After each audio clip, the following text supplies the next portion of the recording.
How do F1 teams choose whether to undercut or overcut?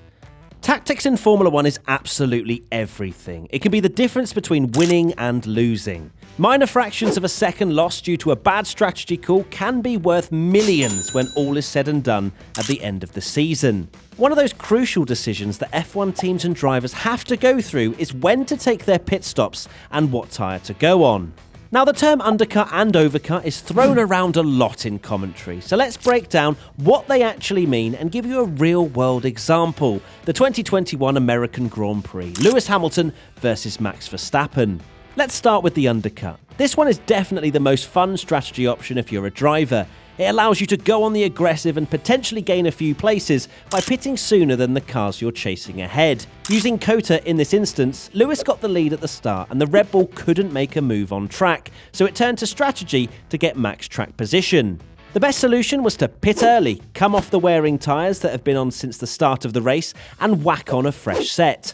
Now, each team knew that the other had to make two stops due to the nature of tyre degradation around the circuit, so it immediately, at this point in the race, gave Verstappen the pace advantage on his new set of hard tyres. The fact that he was much quicker than Lewis on his first lap out the pits meant that Mercedes and Lewis couldn't react to this strategy call by Red Bull and had to commit to staying out longer.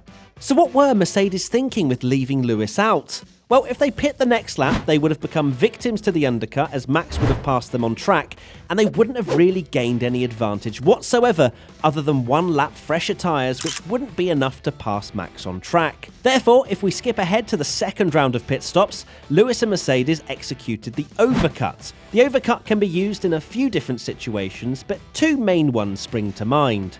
One is when a track is far too difficult to overtake and you're stuck behind a much slower car and simply wait for them to pit, use whatever is left in the tyres and pass them by having much more pace over the next few laps and then taking your pit stop. The second, and what we saw in the US Grand Prix, was Hamilton utilising the extra few laps he went in the first stint over Max to then extend even further into the second stint.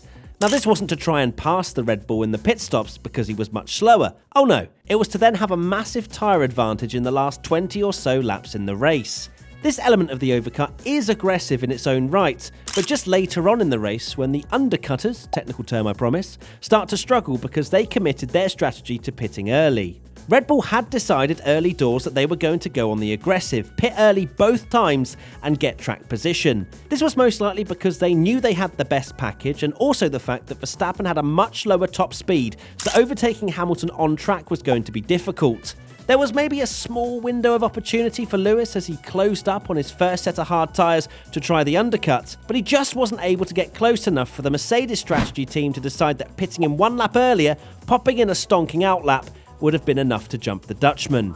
It was a strategic masterclass by Red Bull, not only with Max, but also with Sergio. They also technically undercut him too against Hamilton, which forced Mercedes to react sooner than they would have wanted, otherwise Sergio, on his fresh rubber, would have passed Lewis after the first round of pit stops. So, to sum up, there are a lot of factors teams take into account when deciding to undercut or overcut. Overcutting in most instances is for teams that have a pace advantage over their competitors, or if they simply have to try something different in order to beat a team that they're very close on pace with, which is what we saw in the US Grand Prix. Undercutting is primarily for obtaining track position, which works much better at circuits where it's very difficult to overtake. There you have it, an insight into the strategic headache that teams have every single race weekend with the timing of pit stops.